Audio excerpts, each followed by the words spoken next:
Good morning. Welcome to the Celtic Way Morning Briefing Live. It's Monday, January 30th. Another happy Monday.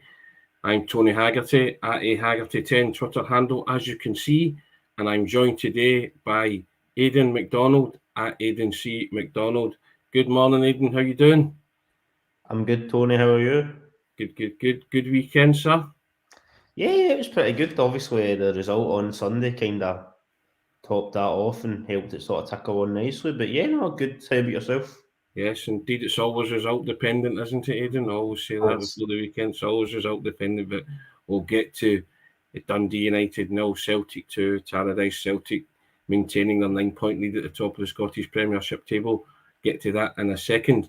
First and foremost, we do our housekeeping and we like to tell you that we have a deal, and it's the penultimate day of this deal, guys. If you want to take advantage of it, it's the offer. You subscribe to the Celtic Way website.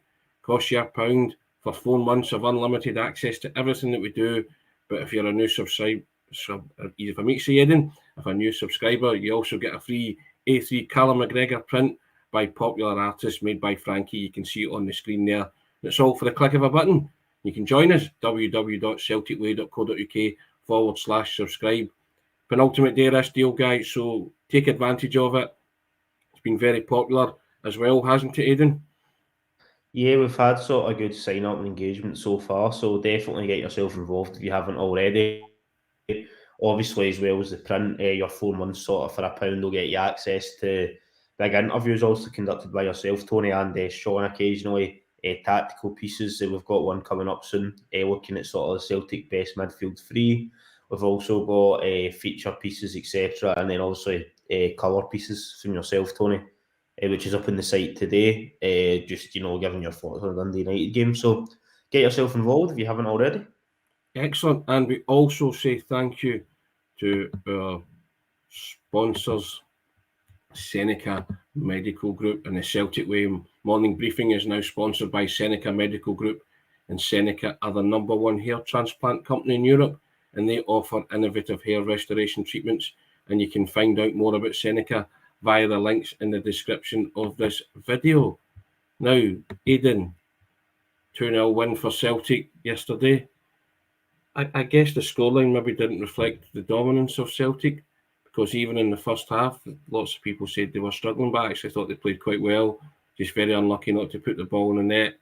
And then 6 minutes after the break, Jota scores a wonderful header from an Aaron Moy cross, and then Aaron Moy scores from the penalty spot to make it 3 out of 3, Aidan, from the spot for Aaron Moy. But I think that was a reflection yesterday. Two best players, and apart from me, I actually had Jota as my man of the match. Lots of people said Aaron Moy, toss of the coin job, to be fair. But yeah, another decent result, Aidan. Another good 3 points and the countdown towards the end of the season. Yeah, overall it was a pretty good performance. I do agree with you, Tony. In the first half, Celtic played quite well. They just couldn't get that opening goal, and then of course, as has been the case many times this season, particularly domestically, when Celtic score once, they'll score again quite quickly, and that was what happened. And there could have been a few more as well. I'm sure we'll probably go on to talk about individual chances, but Maida had a few opportunities. I know we'll maybe speak about a particular one, but it would have pretty much been the last kick of the game, but. Yeah, there could have been a few more goals, but at the end of the day, it was a decent enough performance, and they got the 3 points, which was all that mattered, I think, in the end. Yeah, I have to single out Jota's performance. He likes playing against Dundee United for some reason, Jota, but He does his record excellent against Dundee United. I thought from the off yesterday he was just in the mood, wasn't he? And he did a lot in a creative sense for Celtic and deserved his goal. But his header's a thing of beauty, Aidan. What a header! Yeah, I don't really know how he's managed that. See, when you obviously see the sort of camera angles from not even behind the goal, but like the side of the goal, like facing the sort of goal line, like side on. That it's even more bizarre that he's actually managed to stick it in from there. I don't know how he's done it, because it just looks like such a hard finish. And it was Moy obviously did kind of float the cross in, but there was a good bit of sort of power on the cross as well. Do you know what I mean? Yeah. It wasn't like somebody kind of just chipped it up in front of him, so he had to direct it on it. It's genuinely a phenomenal header. I don't know how he's managed to do it. And I was watching back the highlights sort of last night through sports scene and that, etc. And yeah, every time you see it, it just kind of looks better. Yeah.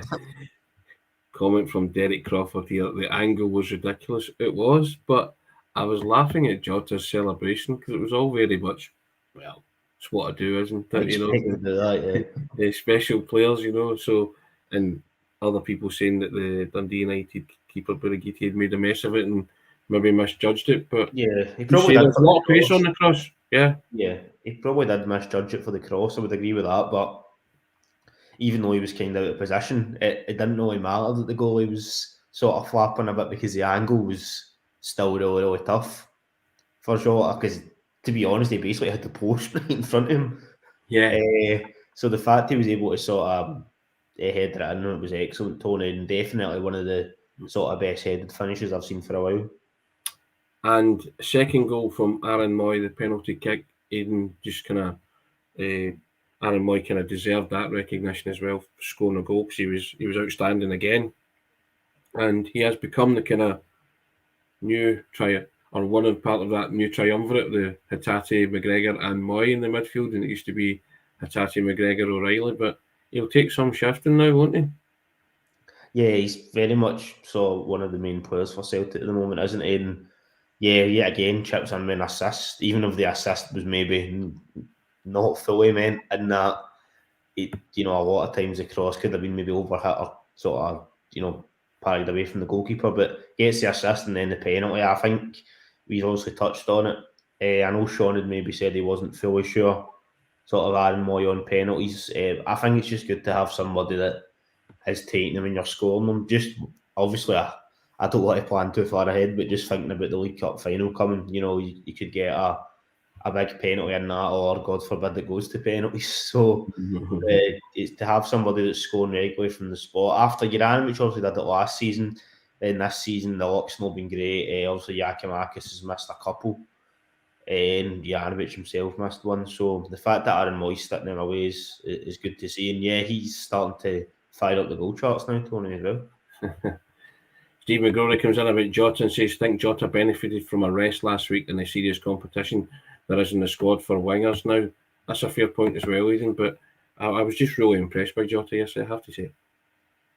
Yeah, I was really impressed by Jota. He was excellent all over the field, and sometimes it's hard to believe that Celtic got him for the steal that he did. It feels like that should have been somebody you were at least breaking your transfer record for, or going on to sort of a new level of spending. The fact that they were able to get him for that sort of reduced price is excellent. And yeah, he's been a phenomenal signing. I think he's very much in his sort of at his peak that he was getting back to last season. I know you'd obviously mentioned, and it is up in the colour piece today, that there has maybe been the insinuation recently that he's not been hitting the sort of form that he was at times in the campaign last season, but I think he is starting to sort of get to that level. Tony, would you agree? Oh, without a doubt, yeah, and there's a link to that piece that I put in some thoughts on Celtic and Dundee United yesterday. Oh, without a doubt, but you spoke about getting them for a ridiculous fee, an even more ridiculous fee, i.e. nothing, was Aaron Moy, wasn't it? And the manager said he should still be playing in the English Premier League. And when you see him play like that, you do wonder why, but thankfully Ange, some insider knowledge of the player, and has given him the platform to elevate his game to those kind of levels again, and certainly Aaron Moy's taking it. One thing, I mean, it's great that he's tremendous on the park, because he certainly hates talking off the park, doesn't he, Aidan? When you thrust a microphone in front of him, he's not the greatest, probably the most non-demonstrative Australian I've ever seen. But hey, as long as he does his talking on the park, I don't particularly care. But he's a man of few words off it, isn't he? Yeah, I don't think he's a big fan of doing any sort of interviews, is he? But like you say, he does his talking on the park, and it was another really good performance from him yesterday. And obviously, we've seen in the just been mentioned interviews post match when him and McGregor were speaking to Sky. Yeah. McGregor was very keen to praise him, and you could see that he's obviously enjoying playing with somebody with that quality in the midfield. Obviously, when Aaron Moy kind of first came in, he was in and out, and then McGregor got his injury. So since the sort of World Cup break concluded, and McGregor came back, obviously, they've been sort of a focal point in the middle of the park, and it's been excellent to see. It's somebody with a bit of experience as well. in there to sort of help Callum McGregor out. Obviously, we know he's phenomenal, but he's probably used to being the sort of most experienced head in there. And obviously, from a Celtic point of view, he is. But in terms of managing a game and playing at the highest level, Aaron Moy's able to chip in with that, and it's just really it's worked out so well for, like you say, a free transfer. I don't think anybody expected them to have contributed as much as they did at this time in the season when they came in the summer, but it's been a really positive signing, and you can't complain at all about it. I loved that Sky interview yesterday, Aidan, because Callum McGregor's waxing lyrical about Aaron Moy and telling you how great he is and what a difference he's made. And they go to Aaron Moy and he's asked about the man who's just clocked up 400 appearances, and he's like, he's a good player. It's just like, you should be proud of 400 appearances. I was killing myself laughing as a kind of chalk and cheese. But hey, the two of them are excellent footballers, and we have to big up to Callum McGregor, 400 appearances. And I don't know, Aidan, that he was excellent again yesterday. And I think it's such a compliment to him that you only kind of notice when Callum McGregor's not excellent. And that's when you kind of comment, he set such a high bar. And the manager said he expects him to play another 400 games. And he said himself, well, that's the plan. And everybody talks about him. I mean, the manager's quotes about him yesterday, he plays every game and every training session like he's got something to prove. I mean, that's just excellent, isn't it? And that rubs off on others, because they always say when they do these, as Sean always says, whenever they do these Q&As with the TV channel, best trainer, Callum McGregor, that kind of stuff. So it's wonderful that your captain really does set that example, doesn't he? Yeah, it's exactly what you need for the sort of team to be fully functioning, I would say. And Scott Brown, obviously, we spoke about that, went before, did that for years, and McGregor very much leads in a different way, but it's just as effective. And it is probably the biggest compliment to him, like you say, Tony, that you only really notice when he's not having a good game. Yeah. Even though, 95% of the time he's phenomenal. I think it's probably just because he's sort of sitting in that sort of deeper role, isn't he? So he's not having assists and goals as frequently as he maybe once did, which is maybe the traditional way that a lot of people would sort of recognise a positive performance from a midfielder. But he's so important in there, Tony, and yeah, I hope he's got another 400 games in him. Andrew Galea makes this point, even Celtic have got Scotland's best and Australia's best in the midfield. Quite hard to argue with that at the moment, is it not? It is hard to argue with that. I don't think you could say against it. I mean, we've seen with Aaron Moy at the World Cup, Tony, he was excellent, wasn't he? Against some really good teams. So, yeah, I don't think you could argue against that. And having those sort of international players at the highest level just speaks volumes in terms of Aaron Moy anyway, how good Andrew's recruitment's been, the fact that he got that person on a free transfer. And obviously we know the situation, he wasn't playing a lot of football, etc. I don't think he'd only played, was it a few games in January, then the playoffs with Australia before he came to Celtic in terms of his football in 2022. So that probably played into Celtic's hands in terms of being able to land his signature. But yeah, to have a player of that quality is superb, and yeah, really exciting to see how well he's been doing. What impressed me yesterday about Celtic, Aidan, was the fact that they didn't give up. I know they'll be never stopped, but I'm talking about in terms of playing their football. They could so easily have thought after the first half that it was going to be one of those days. My father called me at half time. She's going to be one of those days. We're not going to put the ball in the net, and I'm just like, calm down, relax, And I think that kind of attitude and that kind of mindset can seep into the players at times. But I mean, 6 minutes after the break, and they're a goal ahead, and then not long after they're 2 ahead. I said in that colour piece that you mentioned that the game was finished after the first goal, because I never felt Dundee United threatened Celtic in any real shape or form. So it was just a question of getting the breakthrough. But they plugged away until it came. Yeah, they did, and there's been plenty of games this season where maybe it's been a wee bit later than Ange would have liked until Celtic scored, but they're so effective, aren't they? You've always got a feeling they're going to get opportunities, and they've been very clinical this season. I know there was maybe a period where they weren't scoring as many goals, and there was a couple of games that were tight, sort of going through maybe just before that World Cup period. They were winning the matches, with the exception of the St Mirren game, but in the Rangers game, sorry. But they were winning the games outside of that, but sometimes the results weren't as convincing as they should have been. But yesterday was, I didn't have any doubt Celtic were going to score. Obviously, you don't know what's going to happen at the other end. Somebody can make a mistake, etc., and that lets the opposition in. But in terms of sort of Celtic themselves, I had no doubt they were going to score or get the opportunity to score anyway, Tony. But I look at that first half, Kyogo's missed a sitter inside 30 seconds. The goalie saved low, Kyogo with his foot. Hatate's hit a deflected one off the post, or clipped one off the post. Jota's had a marvellous save from Jota, and Jota's curled one wide as well. So it wasn't as if Celtic weren't threatening, I thought, and they were unlucky in the first half not to go on ahead. Yeah, they were lucky. I think Callum McGregor was asked about that in his sort of full-time interview, and he said that the manager was like, just keep doing what you're doing. You've been dominating the game. Chances are going to come. And that's sort of the mentality Celtic have got at this point under Postecoglou. There's always confidence that they know with their football, particularly domestically, that they're going to create chances. And there's evidence to back that up. 2 trophies last season, 50 wins for Andrews as a manager, top of the league, 9 points this season. So, yeah, there's plenty of examples that they're always going to score goals. And I think that they're right to have that confidence, because just that's the sort of style that the manager's brought in has been so effective, and long may it continue, Tony. Right, we've gone nearly 16 and a half minutes, Aidan. Can't avoid it any longer. Penalties for Celtic. Well, one penalty given, one penalty not. We'll start with the first one. Now, we spoke off air, and I said to you, and you were kind of in agreement with me, that at first glance I thought it was a penalty, because I actually thought the Dundee United player nudged Kyogo into the goalkeeper, and the goalkeeper made contact, came through him, and then he punched the ball. I've seen various TV clips and angles.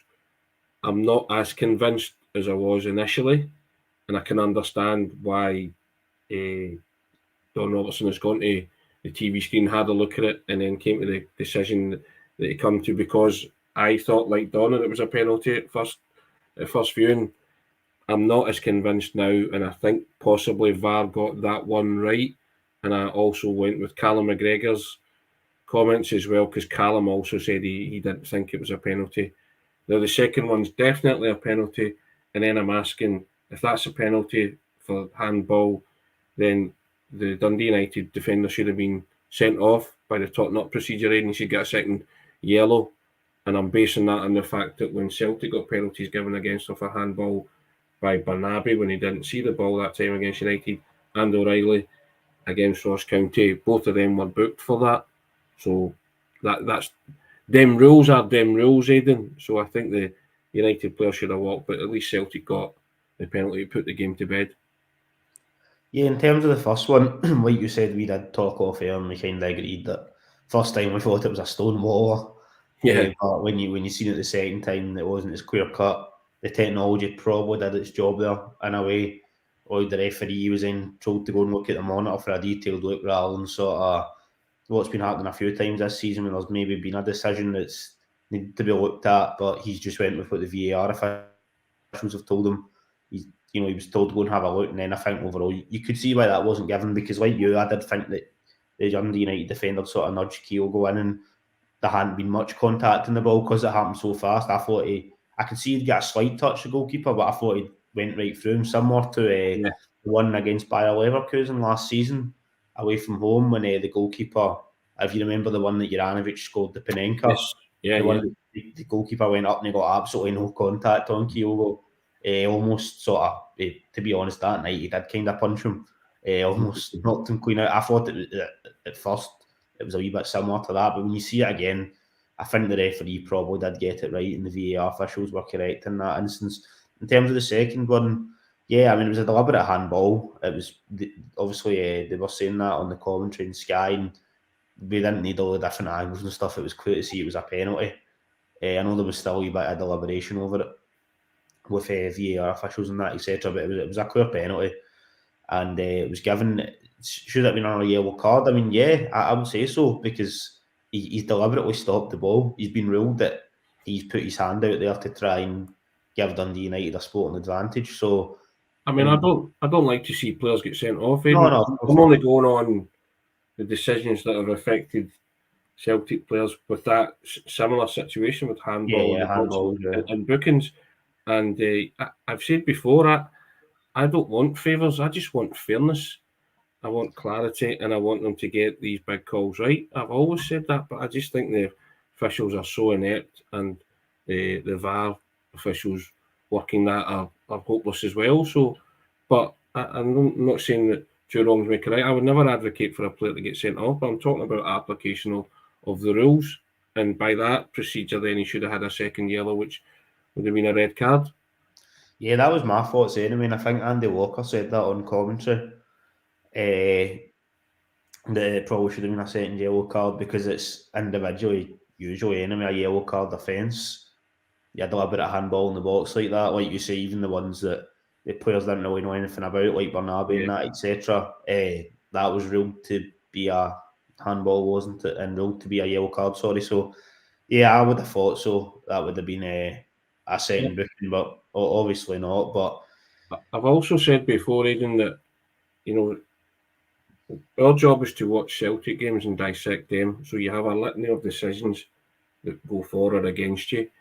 I'm not disputing that every other club in the league has a litany of decisions as well, and their supporters will say, "But what about that? What about that?" I get that too, and I've said that, and it's up to them to flag it up or call it out. But we watch Celtic for a living, so we talk about Celtic decisions and decisions that affect Celtic. So, in case anyone says, "But what about this? What about that?" I'm fully aware, but I'm also aware that our officials in this country, and especially since VAR came in, have proven themselves to be totally and utterly inept. As I've said before, no team wants favours; they just want fairness. They just want consistency. And since VAR's been rolled out and rolled in, we've had anything but Aidan, haven't we? yeah, it's kind of been flagged up really that sometimes the officials haven't been doing their job properly, to be honest, since VAR came in, to be blunt about it. Hopefully it is something that's going to improve over time, but at the moment there has still been, maybe teething issues isn't the right word, because you should argue there really shouldn't be, given how long the technology's kind of been in place around football, even if it's only came in at Scotland recently. But the manager obviously said that after the game that he's kind of not wanting to talk about VAR anymore, and he's just going to focus on the football. Yeah, and there's problems still with it. Every manager would say the same, etc. But obviously, we're covering Celtic, so we are going to. We're covering Celtic games, I should say. Sorry, if something happens in that game, we're going to touch on it regardless of the result. But I'm fast agreeing with the manager, Ed, and I like to talk about football things.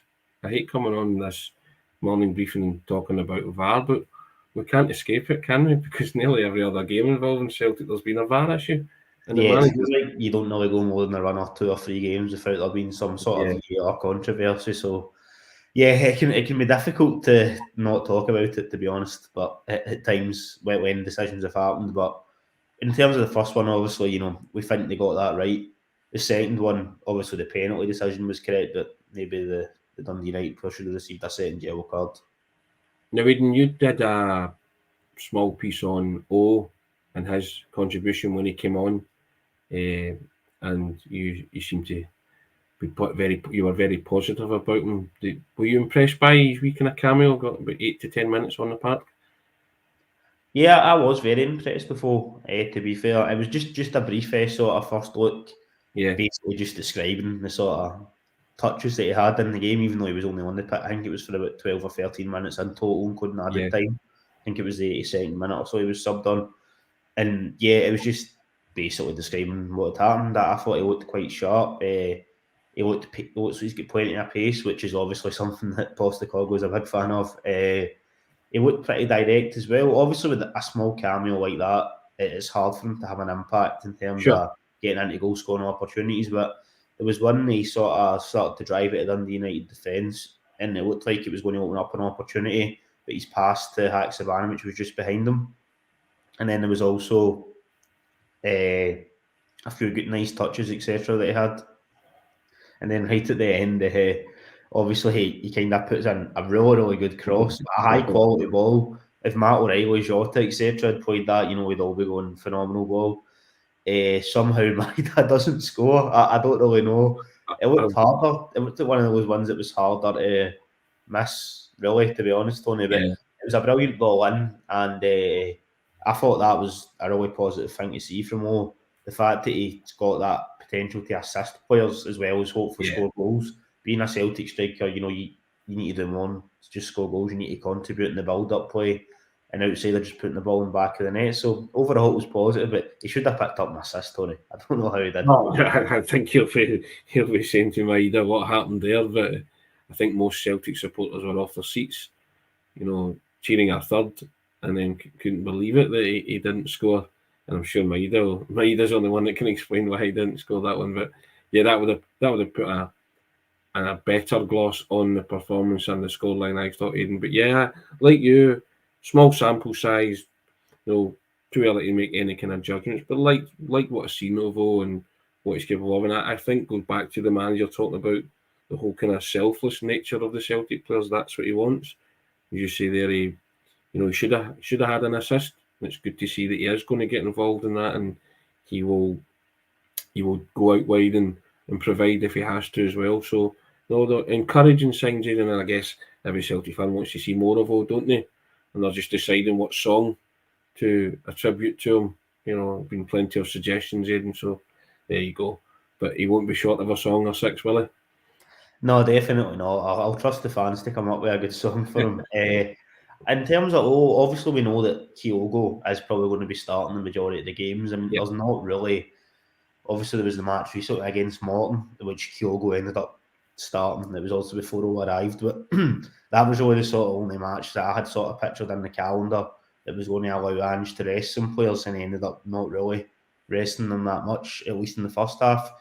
So he's maybe not going to get a lot of game time at the moment anyway, assuming Kyogo stays fit. But there'll be games, hopefully, that are wrapped up, 60 minutes, etc., that the manager will be keen to get Kyogo off and hopefully get on.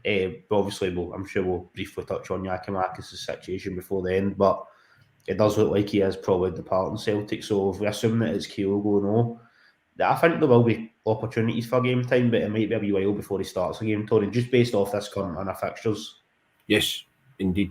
And also, we'll find out in the fullness of time what's happening with all. But Ange said yesterday that he expects something to happen before the deadline day expires, which is midnight on Tuesday night. So I would imagine Georgios Giakoumakis will be heading for pastures now. As I say, he was left out of the squad on Sunday yesterday while Ange said there was things going on in the background. So we're taking it from that he's going to believe in Aidan, and it will be Kyogo and who will be the two main strikers that will lead the line for the rest of the season. Yeah, I think so. That's what it's looking like. I mean, obviously he's not been involved in 3 squads and Giakoumakis, and he's not injured as far as we know, based off what the manager said. He obviously did apparently have that wee knock for, I think it was the St Mirren game. But so that's at least 2 games anyway that he's not been involved for. I think he was basically saying that he's maybe not his mind was elsewhere, but that the manager didn't think it was fair to put him in. Pretty much, he'd stated that. So I think Ange is saying his exact wording was something on the lines of he expects a conclusion that's satisfactory to all parties. Yeah, all parties, yes. Very definite there. That he's hoping for that over the next couple of days, and I think it is probably likely that Giakoumakis would leave. The fact that O's been brought in, I know we'd obviously touched on, Tony, may have been even before the January window opened. It may have been during the World Cup break when we were just discussing, where Celtic are going to strengthen. I think we'd hoped that maybe a third striker comes in with Giakoumakis and Kyogo both staying and being fully fit, because it's good to bolster the squad. But yeah, it does look like he's probably moving on, doesn't it? Yes, it does indeed. Well, as I say, that'll come out today or tomorrow. It certainly has got some kind of resolution on that, Aidan. As you say, satisfactory outcome for all parties, which was the manager was saying. Also, Aidan, the manager, 50 league wins he chopped up yesterday. And also Celtic, I think was that 5 clean sheets in a row? Is that right? Memory serves. So we'd be going back the game yesterday, Morton, St Mirren, and then the 2 against Kelly. So 5, yeah. Yeah, so 5, yeah. So, so big up to Ange for 50 league wins. Excellent. I think that's 50 out of he'd managed to achieve 50 league wins in 61 games or something. Is that right? Does it, Tony? After Martin O'Neill. After Martin O'Neill, yeah. So, yeah, that was. Yeah, he's in great company there, isn't he? So, indeed. But no, I think he was asked about that yesterday, and he just said, "Well, here's to making it another 50." So, yeah, I think he's not big on personal milestones unless it's for somebody else, isn't he? Yeah, he's kind of said that before. I think he was talking about, I think it's in his book he mentions when Australia won the Asian Cup, the first sort of major honour for the country in terms of football. And he was getting talked about how, being the first sort of Australian manager to win the major sort of international domestic honour for any country anywhere, and then obviously it being for his own nation. Yeah. And he kind of goes on about, it's just about the team and that, etc. He wasn't really wanting to discuss the fact that he'd made his own personal history. So, yeah, I wasn't always surprised to see his reaction to those comments, but I wouldn't mind another 50 plus and possibly League victories, Tony, if it was possible. Yes, I think the Celtic supporters are hoping that he sticks around for another 50, and I'm sure he will. If he's talking like that, then it looks like a man that's eyes firmly focused on the job at hand. So there you go. Excellent, Aidan. Well, that's been half an hour of top chat and dissection of Dundee United nil Celtic 2. Anything else you wanted to say, Aidan, about yesterday, or we covered everything? Anything else catch your eye? Or? No, pretty much just covered everything. Obviously, Jota was superb. Aaron was excellent. McGregor, good to see O getting his debut. I think pretty much everything was touched on there, Tony. And the central defensive partnership back in the old routine. Cameron, and Carol Starsfeld. That was probably the only other thing. They were. Also, we touched on briefly that they played well, but it was good to see them back. And Kobayashi had two obviously positive performances, but you understand Ange wanting to bring back Starfelt and Carter because it's been such an effective partnership. And yeah, it's good to have more options defensively now as well. So all positive at the moment, Tony. Anyway. Yep, Celtic still 9 points clear at the top of the Scottish Premiership table. Move on to Wednesday night and home game against Livingston, and we'll cover that over the next couple of days on the briefing. Now, just draw your attention once again to the deal that we have. It's the penultimate day of the deal, guys, so you want to get involved, you need to be quick, and you can enjoy 4 months of access for £1. Everything that we write on the website, you can get access to that. It costs you just £1 for the next 4 months, but if you do subscribe, you'll receive a limited edition bespoke A3 artwork by renowned football artist made by Frankie. You can see it on the screen there. 2 days to go, guys. Get involved. Click of a button. Join us. www.celticway.co.uk/subscribe. That's www.celticway.co.uk/subscribe. And we also say thank you to our new sponsors, SENECA. The Celtic Way morning briefing is now sponsored by SENECA Medical Group. And SENECA are the #1 hair transplant company in Europe, and they offer innovative hair restoration treatments. And you can find out more about SENECA via the links in the description of this video.